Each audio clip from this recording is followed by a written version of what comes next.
Bupati Wali Kota NTB, PJ Gubernur Bali, beserta PJ, PJS Bupati dan Wali Kota seprovinsi Bali. Yang saya hormati saudara pimpinan dan anggota DPR RI, pertama-tama saya ingin mengajak kita semua untuk memanjatkan puji syukur kehadirat Allah Subhanahu wa Ta'ala atas perkenaannya pada pagi hari ini kita bisa melaksanakan rapat RDP dengan Kementerian Dalam Negeri beserta PJ Gubernur dan PJ Wali Kota dan Kabupaten. Sesuai dengan tata tertib rapat hari ini, dari fraksinya sudah ada 5 fraksi, jadi kita anggap quorum. Ketentuan pasal 281 ayat 1, perkenankan kami membuka rapat kerja, dengar pendapat dan dinyatakan terbuka untuk umum. Selanjutnya kami menyampaikan terima kasih kepada Saudara Wakil Menteri, sekali lagi Pak Wamen, beserta seluruh jajaran. Oleh karena itu kami ingin menawarkan sekaligus meminta persetujuan rapat pada hari ini. Kita membicarakan soal persiapan dan kesiapan kepala daerah serentak tahun 2024 yang sebentar lagi akan berlangsung di tanggal 27 November yang akan datang. Oleh karena itu, saya memohon kepada rapat kita konsen terkait soal pelaksanaan pilkada serentak ini yang sebentar lagi akan diselenggarakan. Jadi fokus pembahasannya konsen soal bagaimana persiapan pilkada serentak. Terlebih dahulu mungkin saya persilakan kepada Pak Wamendagri untuk menyampaikan beberapa hal. Silakan Pak Wamen. Assalamualaikum warahmatullahi wabarakatuh. Selamat pagi, salam sejahtera untuk kita semua. Yang saya hormati pimpinan Komisi 2, Pak Batra, Pak Rifki. Kami pada sesi pagi hari ini bersama dengan penjabat Gubernur Bali, Pak Sang Made Mahendra Jaya, yang nanti akan memperkenalkan seluruh PJ yang hari ini hadir, juga Pak Gubernur Nusa Tenggara Barat, Bapak Majen Hasanuddin, dan Pak PJ Gubernur Nusa Tenggara Timur yang hari ini mungkin PJ Gubernur yang paling sibuk, yang paling ditunggu ya, setiap langkah-langkahnya, Pak Andriko Notosusanto. Pimpinan yang kami hormati, secara keseluruhan kami sampaikan per daerah untuk dinamika paslon. Di Bali ini tadi Pak PJ Gubernur sampaikan, betul banyak sekali yang head to head atau 2 pasang saja.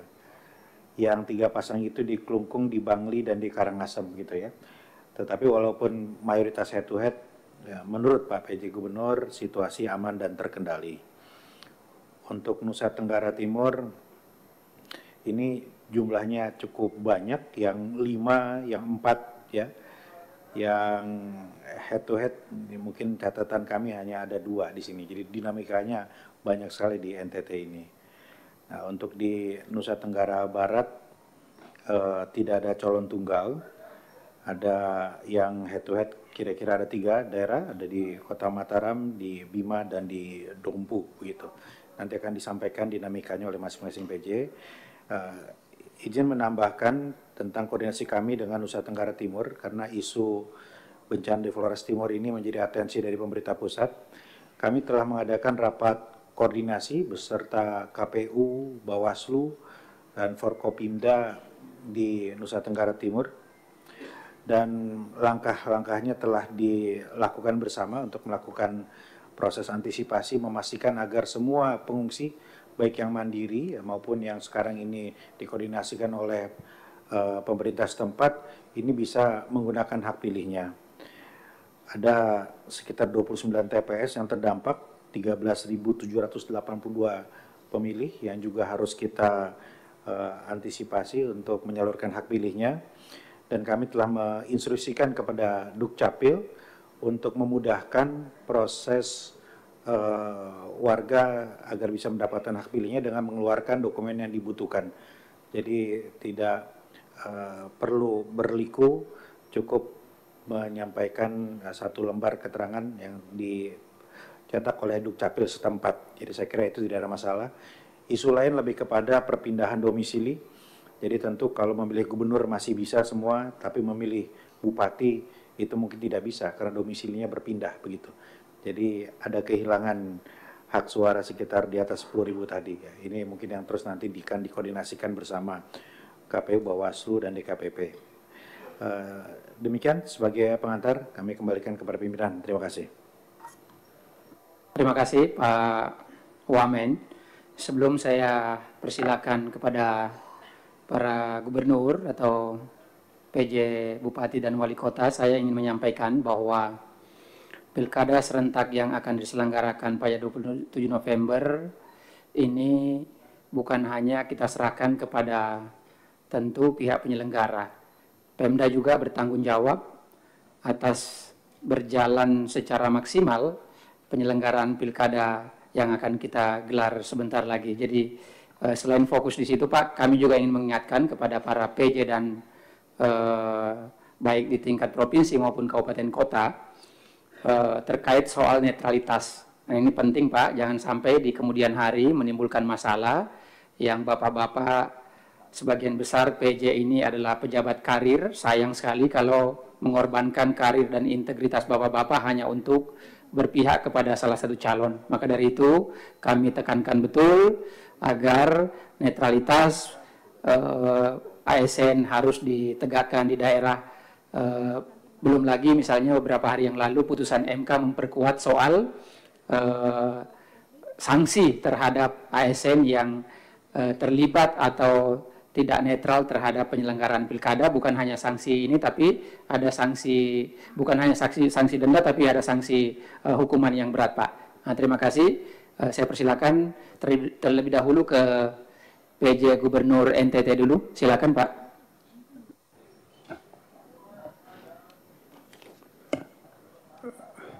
Baik, terima kasih Pak Pimpinan. Bismillahirrahmanirrahim. Assalamualaikum warahmatullahi wabarakatuh. Shalom. Salam sejahtera untuk kita semua. Pak Pimpinan Komisi 2 yang saya hormati, anggota Komisi 2 yang saya hormati, Pak Wakil Menteri Dalam Negeri, Pak Bima Arya yang saya hormati, Bapak sekalian, kawan-kawan PJ Gubernur dan Bupati. Mohon izin Pak menyampaikan dulu terkait dengan kehadiran kami. Saya hadir fisik bersama PJ Wali Kota Kupang, kemudian PJ Bupati Kupang. Pak, diperkenalkan sekaligus berdiri supaya kita tahu dan bisa lihat orangnya. Ya, PJ Wali Kota sekaligus Kupang. Namanya Pak disebutkan. Pak Linus, silakan berdiri Pak. Ya. Namanya ada yang belum hafal Pak. PJ Bupati Kupang, silakan Pak Bupati. PJ Bupati TTS, sambil memperkenalkan namanya sendiri boleh Pak? Siap. Pak PJ Bupati Kupang, ulang. Oke. Pak PJ Bupati TTS. Pak PLT Bupati Belu. Pak PJS Bupati Malaka. Hadir?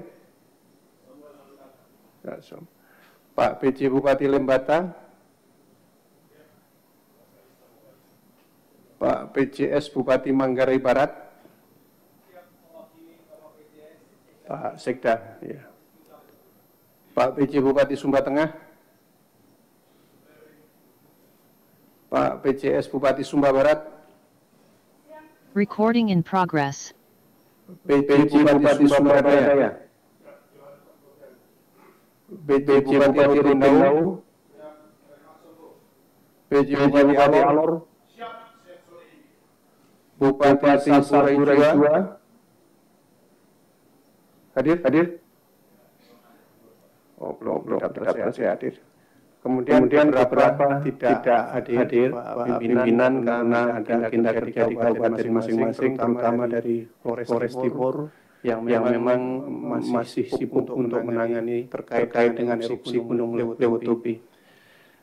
Terus sekalian, ada beberapa hal yang ingin saya sampaikan. Yang pertama terkait dengan dasar hukum, saya kira sama untuk kita semua sebagai dasar untuk melakukan pilkada ini. Kemudian tahapan pilkada juga kita sama-sama pada tahap menjelang pemungutan suara pada tanggal 27 November 2024. Secara keseluruhan Nusa Tenggara Timur termonitor aman, Bapak. Kemudian daftar pemilih tetap, kita memiliki jumlah penduduk sekitar 5.646.000. Total pemilihnya adalah 3.988.372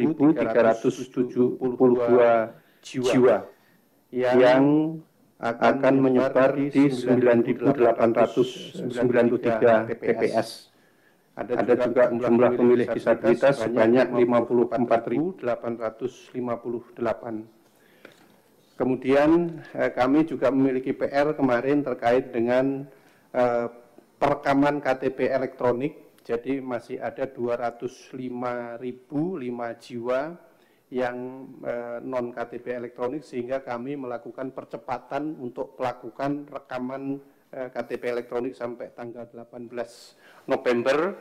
Itu sudah terekam 113.450 yang tidak bisa direkam karena sudah pindah dan lain-lain sekitar 13.515, dan yang belum rekam sekitar 78.040.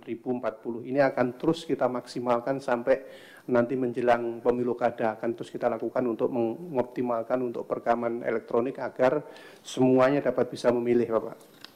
Kemudian total anggaran yang di Nusa Tenggara Timur dari pilkada serentak ini sebanyak 1,3 triliun sudah terrealisasi 100% dan sudah terdistribusi kepada KPU, Bawaslu, TNI, Polri, ya, dan lain-lain dengan rincian seperti kita sampaikan di paparan. Jadi sudah selesai semuanya. Kemudian berikutnya adalah dana hibah pilkada, rinciannya per kabupaten kota.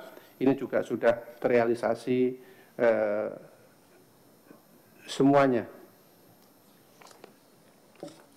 Terkait dukungan personil pimpinan, jadi di Nusa Tenggara Timur dari Polda sudah menyampaikan ada sekitar 6.083 personil yang nanti akan dibagi ke dalam 4 zona.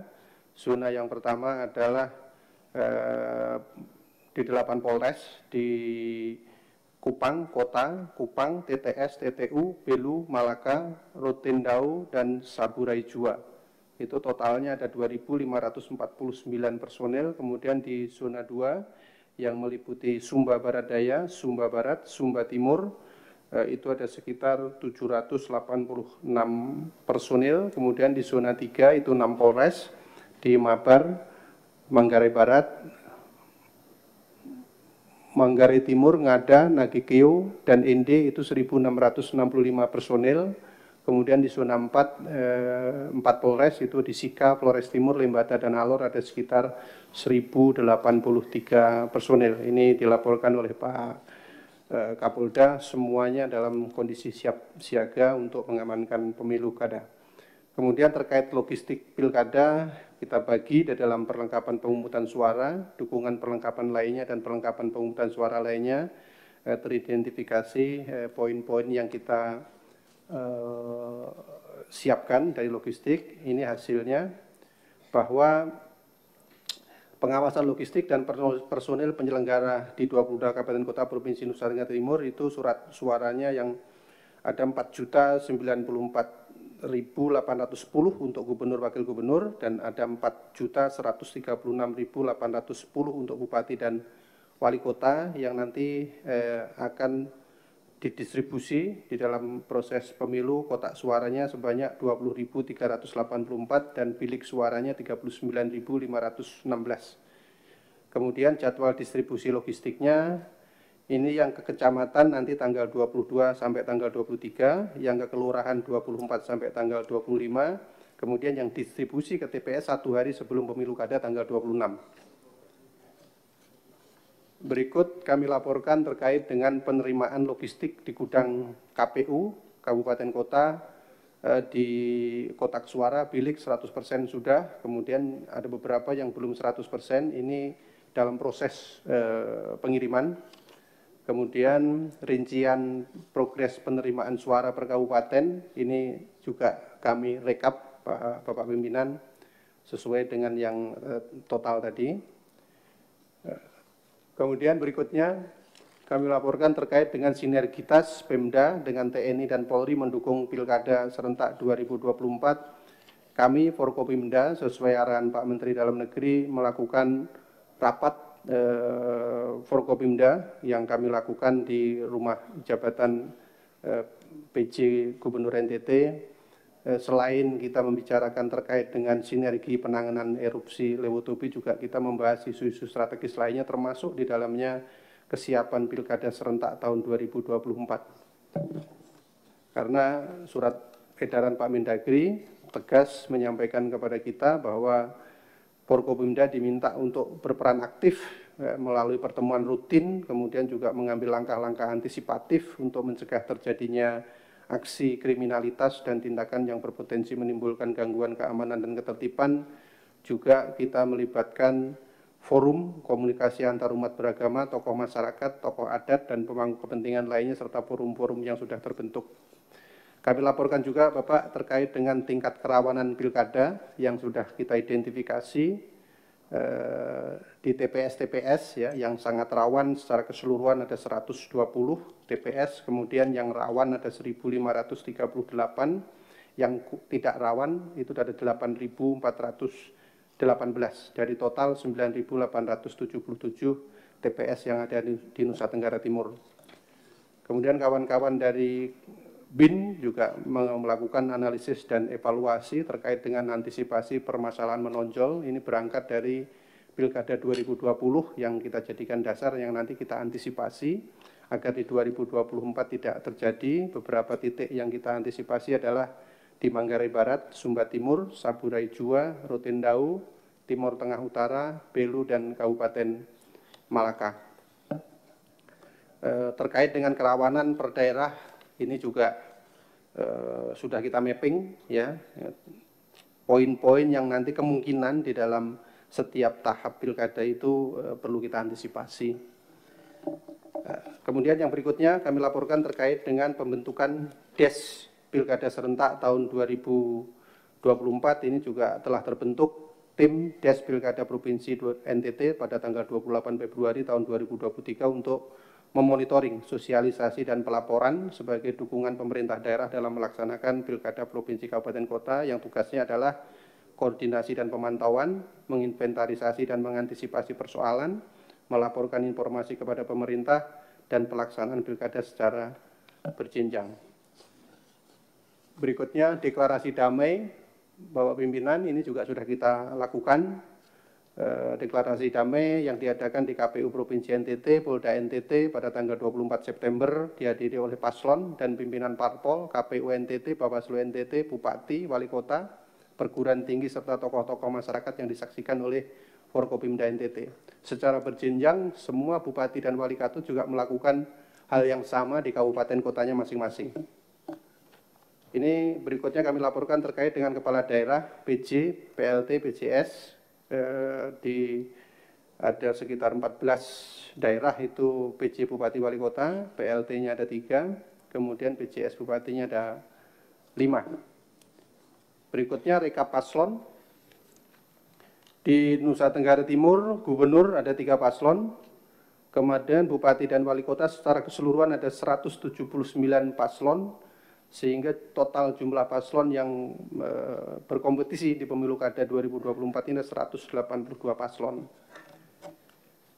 Berikutnya kami tambahkan terkait informasi erupsi Lewotobi laki-laki dan TPS baru sesuai arahan Pak Mendagri dipimpin oleh Pak Wamen, Pak Bima.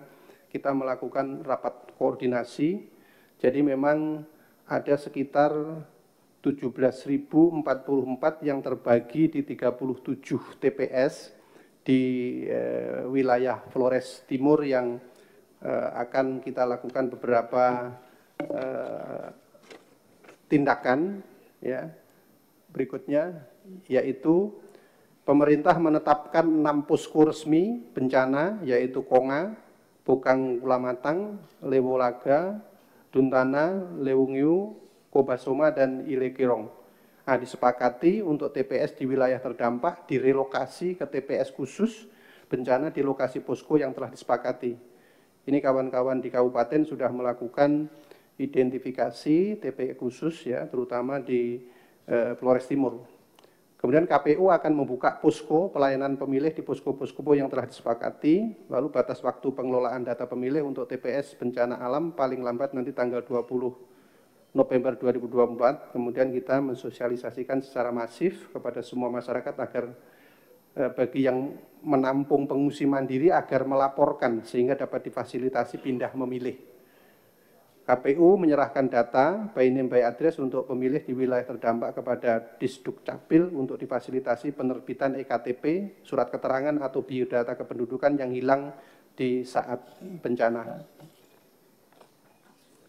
Berikutnya, saya kira ini yang terakhir, ini adalah dokumentasi yang tadi saya sebutkan terkait dengan kondisi khusus yang terjadi di daerah bencana dalam rangka pilkada tanggal 27 November 2024. Kami kira itu pimpinan yang kami sampaikan dari Provinsi Nusa Tenggara Timur, Pak Wamen, Bapak sekalian, bila terwalidaya, Assalamualaikum warahmatullahi wabarakatuh. Selamat pagi. Selanjutnya kami persilakan kepada Gubernur NTB. Bismillahirrahmanirrahim. Assalamualaikum warahmatullahi wabarakatuh. Selamat pagi, salam sejahtera untuk kita semua. Om Swastiastu. Yang terhormat Bapak Pimpinan, para anggota Dewan yang sangat kami hormati. Atas izin Bapak Wamendagri, izinkan kami dari pejabat Gubernur Nusa Tenggara Barat. Saya lengkap Pak Pimpinan didampingin oleh Juwaini dari Bupati Lombok Timur, Pak Ilham dari Bupati Lombok Barat, Pak Mutar dari Kota Bima, Pak Apipudin Kabupaten Bima, langsung jawab siap nih ya, dari Pak Budi Priyatno dari Kota Mataram, Ibu Nelly dari Dompu, Pak Ajis Lombok Tengah, Pak Budi Priyatno ini dari Sumbawa, dan Pak Sepudin dari KSB Sumbawa Barat, serta didamping beberapa kepala dinas dan kepala biro sebagai perkuatan ini daripada tidak hadir lengkap. Ada kan kepala dinas? Ya, makasih. Bapak pimpinan yang saya hormati, Provinsi Nusa Tenggara Barat menindaklanjuti dasar sama yang telah dicanangkan sama dengan Nusa Tenggara Barat tadi. Kami laporkan bahwa untuk Provinsi Nusa Tenggara Barat ini jumlah pemilih tercatat sekarang adalah 3.964.325 orang, terdiri dari laki-laki 1.946 orang, 356 orang, dan perempuannya 2.017.969 orang. Ini tersebar dalam 10 kabupaten dan kota, 8 kabupaten dan 2 kota, dalam 117 kecamatan, dan 1.166 kelurahan maupun desa. Jumlah TPS yang ada adalah 8.405. Yang terdiri dari TPS reguler itu sejumlah 8.380 dan TPS lokasi khusus ada 25. Ini. Sehingga rekapitulasi data-data tersebut tercantum dalam link kami secara rinci. Selanjutnya kami laporkan juga tingkat partisipasi pemilih pada pelaksanaan pemilu dan pilkada tahun 2019-2024 di Nusa Tenggara Barat. Bila kita melihat data dari pemilu yang lalu, pada 2019 tersebut partisipasi politiknya cukup tinggi Pak, 82,75%. Kita lihat dari 3.600.000 sekian lebih. Dan 2024 yang lalu pada pemilu itu 84,43%. Dengan jumlah pemilihnya 3.900.000 sekian lebih.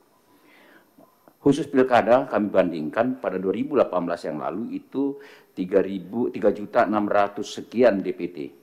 Dan untuk pilkada pada 2020 ini hanya 7 kabupaten saat itu 2,1 juta. Dan pada 2024 ini DPT terakhir yang kami himpun itu jumlah 3.964.325 DPT yang tersebar dalam 10 kabupaten dan kota tadi. Kami laporkan dalam instansi pilkada kali ini untuk calon gubernur dan wakil gubernur itu ada 3 paslon. Ya, 3 paslon. Ini Pak Zulkifli ini adalah incumbent yang lalu, dan Ibu Siti Rohmi ini wakil gubernur yang lalu, dan ini Pak Lalu Muhammad Bal ini datang dari baru. Untuk di wali kota Mataram itu ada 2 paslon head to head ini. Dan untuk di Kabupaten Lombok Barat ada 4 ini Pak. Ada 4 paslon. Dan untuk di Lombok Tengah ada 3 paslon. Dan untuk di Lombok Utara juga ada 3 paslon. Untuk Sumbawa Barat, KSB, itu ada 4 paslon. Dan di Sumbawa besarnya itu juga ada 4 paslon. Untuk di Lombok Timur agak menarik nih, 5 paslon. Kota Bima sendiri itu ada 3 paslon, dan di Kabupaten Dompu 2 paslon, dan Kabupaten Bima itu ada 2 pasangan calon. Itu yang untuk calon-calon tersebut. Berangkat dari indikator keberhasilan pelaksanaan pemilu kada ini kami lihat dari paling tidak ada 3 hal, Pak. Pertama, bagaimana partisipasi pemilih. Yang kedua, nanti bagaimana kami menangani konflik, sebagaimana yang Bapak pimpinan sampaikan tadi, bahwa Pemda ini harus terlibat dalam penyelenggaraan tersebut.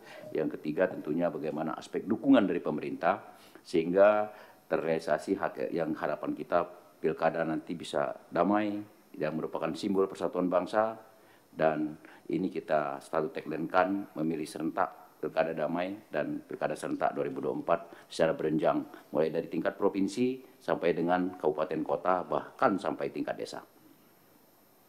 Kami sampaikan bahwa peran pemerintah dalam pilkada serentak 2023 ini, yang jelas kami melakukan pemantauan pelaksanaan pilkada setiap tahapan sesuai dengan regulasi yang ada, yang sampai saat sekarang sedang melaksanakan tahapan kampanye dan debat pilkada. Yang kedua adalah kami mencoba menginventarisasi dan mengantisipasi setiap permasalahan pilkada. Apakah itu berada di wilayah tempat ataupun di wadah secara provinsi, bahkan di luar dari Provinsi NTB.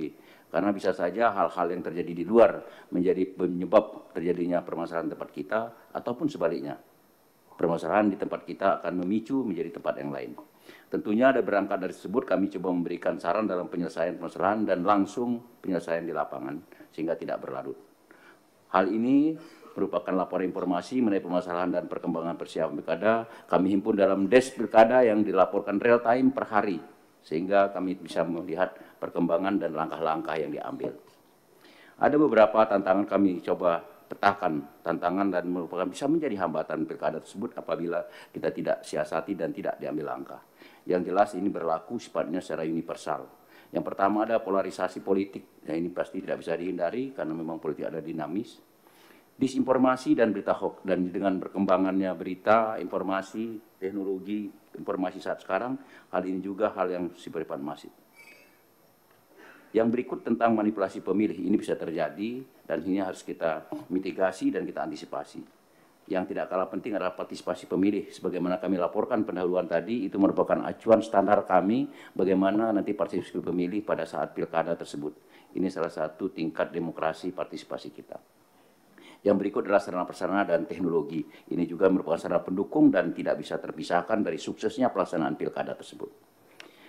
Bila kita melihat dari tipologi wilayah Provinsi Nusa Tenggara Barat yang merupakan wilayah kepulauan, bahwa kami coba petakan kerawanan dalam pilkada tersebut. Hal ini kami dapat secara bersama-sama, apakah itu dari BIN, dari Polda, dari Korem, maupun dari KPU dan Bawaslu sendiri. Per wilayah tersebut tentunya sesuai tipologi dan sosiologi daerah mempunyai spesies. Secara umum yang menjadi fokus kami adalah tentang netralitas ASN. Sehingga ini yang menjadi tekanan baik dari Kementerian Dalam Negeri, dan hal ini secara berjenjang selalu kami komitkan baik di tingkat provinsi, kabupaten, kota, bahkan sampai ke kecamatan dan seterusnya.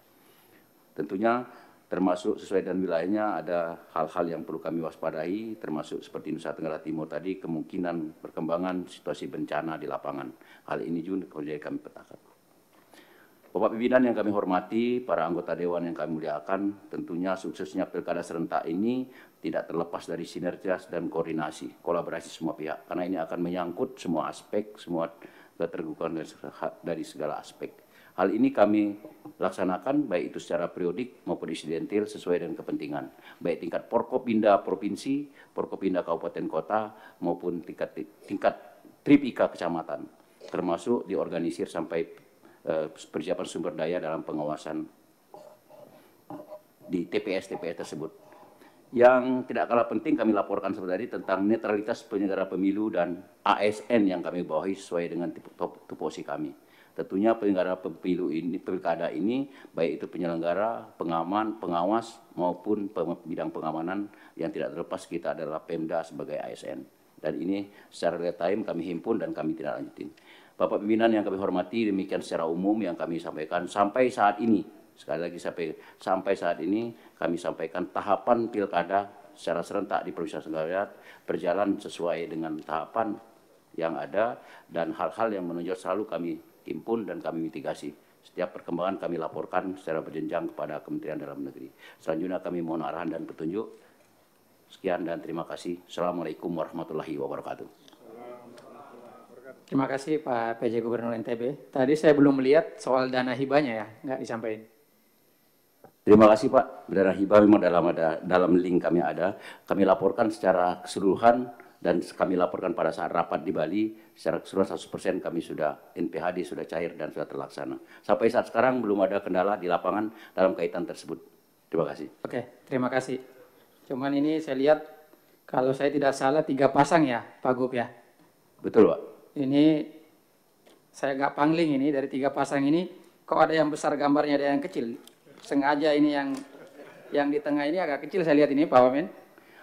Yang agak besar, Pak Iqbalnya agak kecil saya lihat gambarnya. Tapi nggak ada kesengajaan kan ini Pak PJ?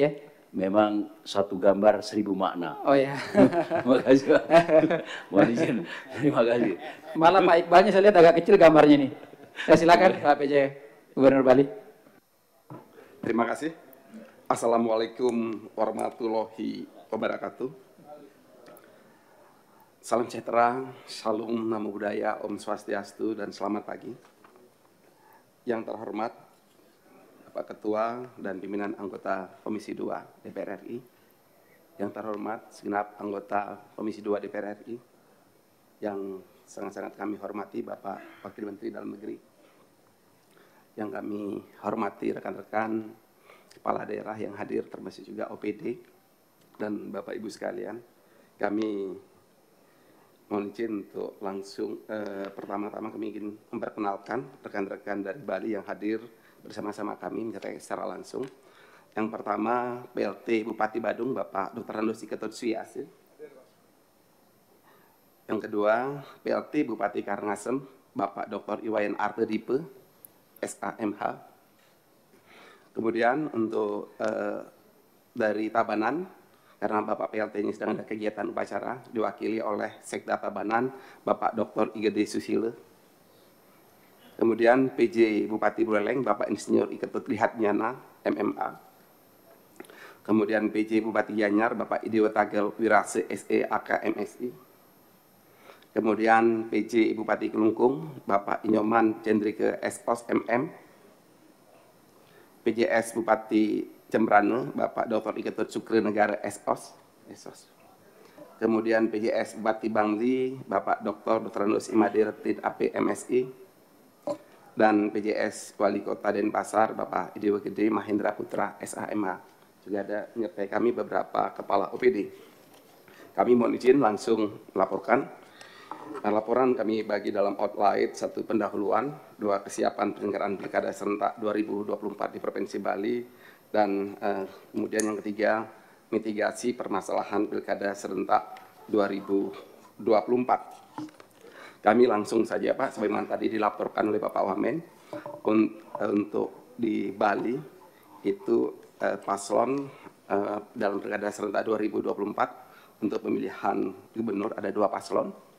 Kemudian untuk kabupaten ada 3 daerah yang paslonnya berjumlah 3 orang, yaitu di Karangasem, kemudian Kabupaten Kelungkung dan Kabupaten Bangli, dan ada 1 paslon yang dari independen di Kabupaten Karangasem, 1 paslon independen.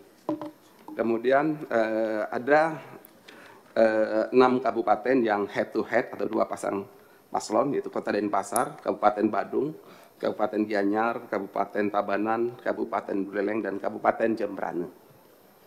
Kemudian kami laporkan kepada pimpinan dan segenap anggota Komisi 2 DPR RI, kami juga membuat indikator keberhasilan pelaksanaan Pilkada. Yang pertama, kondusivitas wilayah terjaga. Tidak ada konflik dan atau polarisasi. Kami berupaya untuk itu.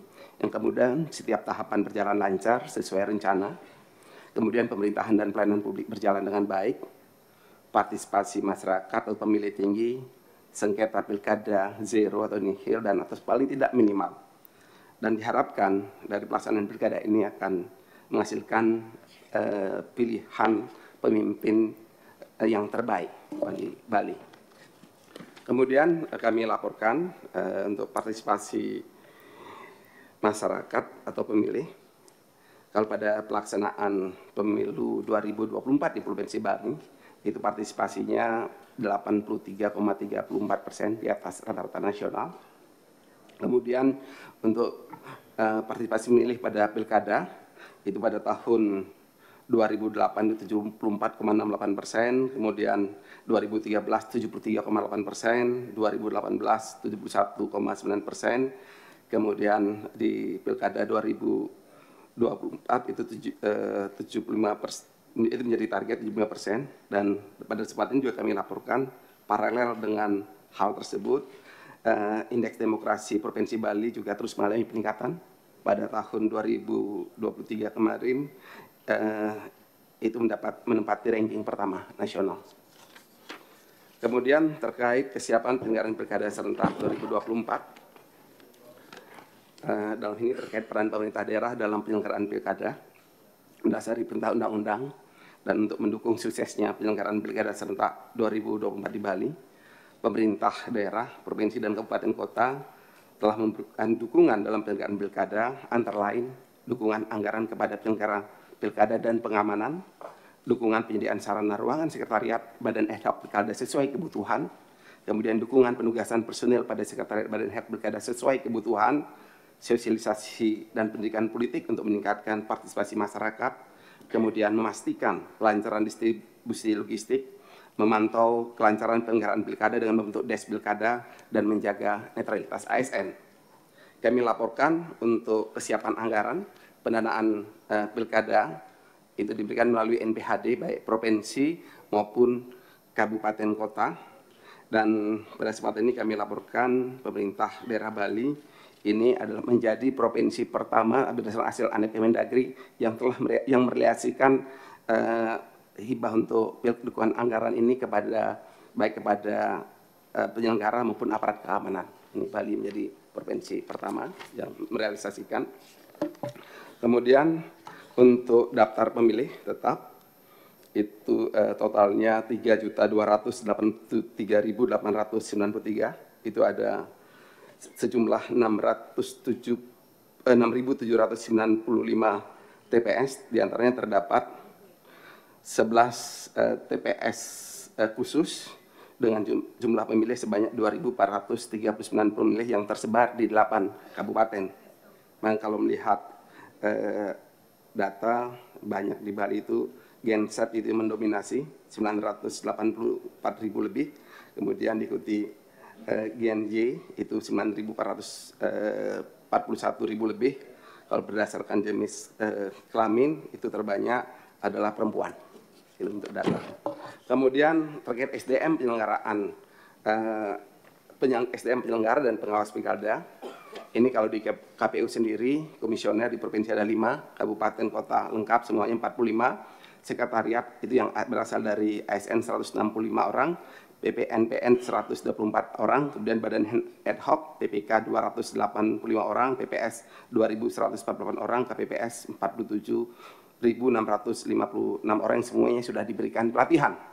Kemudian jumlah SDM di Bawaslu, komisioner di provinsi 5 orang, kabupaten kota 33 orang, sekretariat yang berasal dari ASN 81 orang, PPNPN 101 orang, kemudian badan ad hoc pengawas di kecamatan 171 komisioner dengan 342 sekretariat, kemudian pengawas kelurahan 716 komisioner, dan pengawas TPS 6.795 orang yang semua sudah diberikan pelatihan oleh Bawaslu.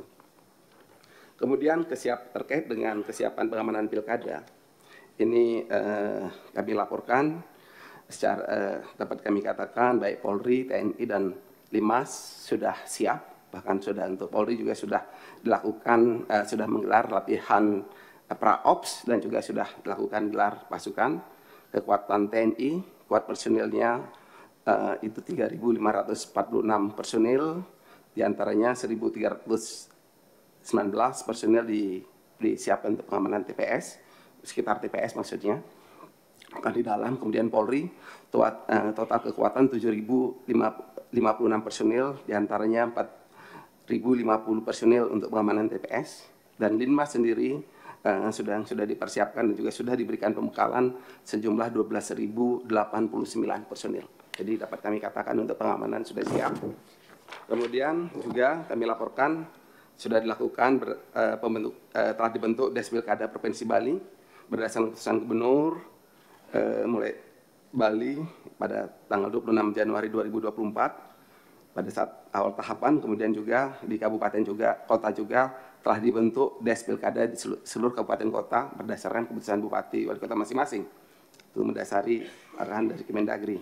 Dengan tugas Des Pilkada antara lain melakukan pemantauan pelaksanaan pilkada di daerah, kemudian menginventarisasi dan mengantisipasi permasalahan yang berkaitan dengan pilkada, kemudian memberikan saran dalam penyelesaian permasalahan pilkada, kemudian melaporkan kegiatan terkait pilkada dan dinamika situasi kepada Kementerian Dalam Negeri, di mana Des Pilkada ini terdiri dari unsur pemerintah, kemudian KPU, Polda, Korem, Kejati, dan Pindad. Ini beberapa kegiatan Des Pilkada, diantaranya melaksanakan rakor, kemudian juga melaksanakan kunjungan ke Des Pilkada Kabupaten Kota yang ada di Bali yang kegiatan Pemprovnya, kemudian melaksanakan monep harian untuk memastikan kondusivitas wilayah, kemudian juga melakukan peninjauan kesiapan logistik pilkada di Kabupaten Kota se-Bali. Selanjutnya terkait dengan kesiapan logistik. Ini pertanggal 18 November itu secara umum 100%, bahkan tadi malam kami coba mengecek karena sebelumnya pertanggal 18 masih kurang alat bantu tunanetra untuk pemilihan gubernur dan alat bantu tunanetra untuk pemilihan bupati dan wakil bupati. Tadi malam kami cek semuanya sudah 100% kesiapannya untuk sarana prasarana. Kemudian untuk target pendistribusian logistik ini akan dimulai nanti pada tanggal 25 sampai 26 November. Ini kami pikir untuk logistik tidak ada persoalan. Kemudian kami laporkan terkait masalah kampanye dan debat pilkada yang ada sesuai KEP KPU Bali. Ini APK yang difasilitasi oleh KPU Provinsi Bali antara lain baliho masing-masing paslon 5 buah per kabupaten kota, kemudian spanduk 1 buah per desa, kemudian juga ada videotron 3 titik, 15 titik per paslon. Juga termasuk di sini APK dapat dipasang paling banyak 200% dari jumlah yang difasilitasi oleh KPU Provinsi bagi tiap paslon. Untuk pelaksanaan debat, itu rencananya nanti malam, itu debat terakhir untuk pemilihan gubernur, itu akan disiarkan melalui live di News TV nanti malam. Kami nanti setelah kegiatan ini kan balik untuk memonitor kegiatan tersebut. Selanjutnya, dalam rangka mendorong partisipasi pemilih, juga sudah dilakukan sosialisasi pelaksanaan pilkada dengan berbagai metode, mulai dari lomba poster dan mural, itu jadi sarana warga dalam hal pilkada untuk menyampaikan unek-uneknya dalam bentuk gambar. Kemudian juga Forkopimda dan tokoh masyarakat bersama penyelenggara secara rutin melaksanakan coffee morning di setiap kabupaten, kita berkunjung di seluruh kabupaten yang ada di Bali.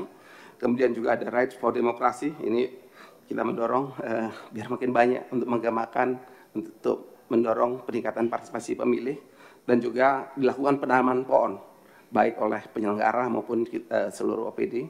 Ini bahkan juga menarik, kami memfasilitasi penanaman pohon mangrove yang sudah diberkati oleh Paus dihadir kedua paslon yang gubernur hadir bersama-sama kami tanam pohon. Jadi tidak, walaupun ini dua pasang paslon, tetapi sama sekali tidak ada gesekan sama sekali. Kemudian juga sudah dilakukan simulasi TPS di semua kabupaten, di semua segmen.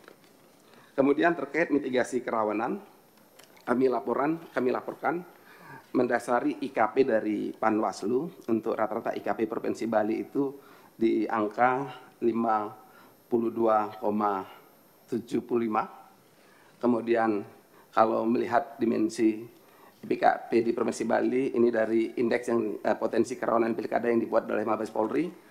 Bali juga secara umum hampir semua itu masuk dalam kelompok kurang rawan. Hanya Denpasar dan Tabanan yang masuk rawan. Kalau melihat dari IPKP yang dibuat oleh Intelkam dan juga dari KPU juga tergolong rendah, juga kurang rawan. Kemudian pemetaan kerawanan pelaksanaan pilkada serentak kami polakan dalam bentuk memitigasi ATHG, ancaman, tantangan, hambatan, dan gangguan, ancaman radikalisme, polarisasi konflik sosial, black campaign, dan money politik, kemudian termasuk juga hoax dan speech. Kemudian tantangan kami bagaimana menjaga stabilitas keamanan dan ekonomi daerah, kemudian mitigasi bencana alam dan curah hujan yang tinggi yang diperkirakan, dan bagaimana meningkatkan kesadaran masyarakat untuk berpartisipasi memilih. Kemudian hambatan, kesiapan dan distribusi logistik, kurangnya komunikasi dan koordinasi penyelenggara, kemudian profesionalisme penyelenggara dan gangguannya terkait netralitas ASN dan pegawai non-ASN, kemudian penggunaan fasilitas negara untuk kepentingan kampanye. Ini yang kami mitigasi dari hal tersebut. Kemudian dalam rangka menghadapi ATHG, kerawanan pilkada, kami membangun atau memperkuat cooling system, di antaranya ngerombe, itu bergotong royong menyelesaikan persoalan bersama-sama ormas untuk menghindari polarisasi dan perpecahan antar kelompok. Jadi di Bali itu, di Pemprov itu setiap hari Jumat semua ormas-ormas yang ada di Provinsi Bali, sejumlah kurang lebih 225 berkumpul di situ, saling berbagi. Ada yang bawa makanan, kemudian termasuk juga bawa beras bantu masyarakat. Ini mungkin semua bendera ormas ada di kantornya Kesbangpol, jadi setiap Jumat, termasuk ormas kedaerahan. Itu kami maksudkan dalam rangka mengurangi polarisasi perpecahan, sehingga tidak ada lagi gesekan antar ormas, karena mereka para tokohnya sudah saling kenal, di mana kami fasilitasi tempatnya. Kemudian dalam setiap kesempatan kami mengajak masyarakat untuk berpartisipasi menyambut pilkada dengan riang gembira dan menjaga kondisivitas wilayah. Bali harus tetap aman, damai, karena kalau tidak aman, tidak damai, wisatawan tidak mau datang ke Bali. Yang itu kami dengungkan. Kemudian kami juga melakukan simekrama atau tatap muka bersama para tokoh masyarakat, adat dan agama. Selanjutnya kami terus memperkuat komunikasi, koordinasi, dan kolaborasi dengan jajaran Kominda untuk mendeteksi dan mencegah dini. Jadi rutin dilakukan rapat Kominda oleh Binda dan seluruh jajaran intelijen yang ada di Bali. Kita bersharing informasi sehingga dengan cepat ketika ada persoalan kita tahu, dan dengan cepat kita bisa mengambil langkah-langkah. Kemudian juga memperkuat komunikasi, koordinasi, dan kolaborasi dengan Sur TNI, Polri, Kejaksaan, KPUD, Bawaslu, dan daerah, sehingga semua persoalan kalau kami bersama-sama tidak ada yang tidak terselesaikan dengan cepat, itu bisa kami selesaikan. Kemudian terkait dengan persoalan netralitas, kami pastikan untuk memastikan netralitas ASN dan pegawai non-ASN ini sudah dibuat juga SE, surat edaran, bahkan juga dibuat fakta. Setiap ASN dan non-ASN di lingkup pemerintah provinsi dan kabupaten menandatangani fakta integritas untuk netral, dan masing-masing OPD mengupload menyampaikan komitmen untuk netral. Bagi yang pada waktu tidak ada, dia membuat video sendiri. Jadi untuk memastikan netralitas ASN itu menjadi, kami katakan itu hal persoalan yang tidak boleh ditawar, harus netral baik di Pemprov maupun kabupaten kota. Kemudian rencana tindak lanjut ke depan, kami laporkan kepada pimpinan dan segenap anggota Komisi 2. Yang pertama tentu kami akan terus memperkuat pelaksanaan monitoring untuk memastikan terjaganya kondusivitas wilayah dan kesiapan pelaksanaan Pilkada serentak 2024 di Bali. Kemudian melaksanakan doa bersama pada penutupan kampanye. Kami juga sekaligus melaporkan kemarin pagi kami melaksanakan doa bersama TNI, Polri, dan masyarakat lintas agama. Hadir langsung Bapak Panglima dan Kapolri, karena manusia kami boleh berupaya tetapi semua kena di atas. Doa menjadi hal yang penting. Nah, sehingga kemarin kami lakukan hadir langsung Bapak Panglima TNI, Bapak Kapolri, jajaran TNI, Polri, para penyelenggara, tokoh-tokoh masyarakat yang memimpin doa, 6 pemuka agama, termasuk Konghucu, hadir untuk memimpin masing-masing memimpin doa.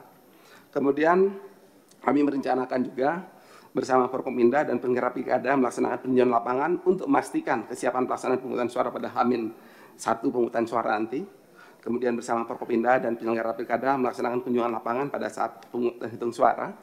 Kemudian tentu yang penting memperkuat komunikasi, koordinasi, dan kooperasi dengan Forkominda untuk memastikan kondusivitas wilayah pasca pemungutan suara dan perhitungan suara. Mungkin demikian yang dapat kami laporkan, lebih kurang kami mohon maaf. Kami mohon arahan dari pimpinan dan segenap anggota Komisi 2 DPR RI. Saya akhiri dengan wassalamualaikum warahmatullahi wabarakatuh. Om Santi, Santi, Santi Om. Terima kasih. Demikianlah paparan dari Pak Wamendagri beserta PJ Gubernur NTT, NTB, dan PJ Gubernur Bali. Selanjutnya kita masuk ke tahap pendalaman. Saya persilakan dulu per fraksi, setelah itu kalau ada yang menambahkan baru saya persilakan. Silakan. PDIP Perjuangan? Nggak ada ya?